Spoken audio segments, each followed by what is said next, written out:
क्या है ईवीएम का खेल, लोकतंत्र क्यों हो रहा है? आपको याद होगा भाजपा के एक बड़े लीडर ने कहा था ईवीएम मतलब एवरी वोट फॉर मोदी। तो क्या ये बात सच है कि मोदी ईवीएम में हेरा फेरी कर रहे हैं? ये सवाल इसलिए भी उठ रहा है क्योंकि ईवीएम मशीनों की सारी जिम्मेदारी सरकार ने अपने हाथों में ले रखी है। कांग्रेस के समय चुनाव आयुक्त की बहाली में चीफ जस्टिस ऑफ इंडिया का रोल होता था। मोदी ने चीफ जस्टिस ऑफ इंडिया से ये पावर छीन लिया।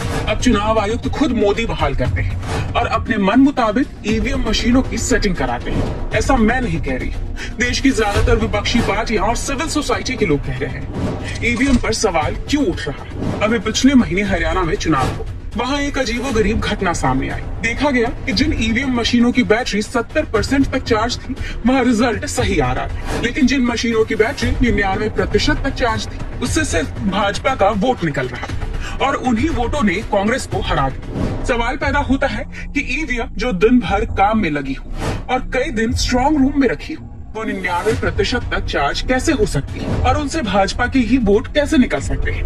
कांग्रेस के मामला लेकर चुनाव आयोग गई। चुनाव आयोग ने जांच पड़ताल किए बिना ही भाजपा को क्लीन चिट दे दी। मोदी का बहाल किया हुआ चुनाव आयुक्त कहने लगा ईवीएम में हेराफेरी नहीं हो सकती। अब 99% बैटरी चार्ज का मामला महाराष्ट्र चुनाव में भी उठ खड़ा हुआ है। महाराष्ट्र के अनुशक्ति नगर विधानसभा में 17 राउंड तक इंडिया गठबंधन का उम्मीदवार जीत रहा था, तो 99% ईवीएम मशीन आ गई और पासा पलट गया। ये बहुत ही चिंता का विषय है। मैं इलेक्शन कमीशन को अभी लिख रहा हूँ रिकाउंटिंग के लिए, और मुझे पूरी उम्मीद है कि ये जो 99% बैटरी का जो मिथ है उसको लेकर कोई ना कोई जो है कारण और कोई ना कोई जो है जांच बैठाई जाएगी। 99% वाली मशीन से थोक में भाजपा को वोट हासिल हुआ, तो सवाल पैदा होता है कि आखिर कुछ तो गड़बड़ है।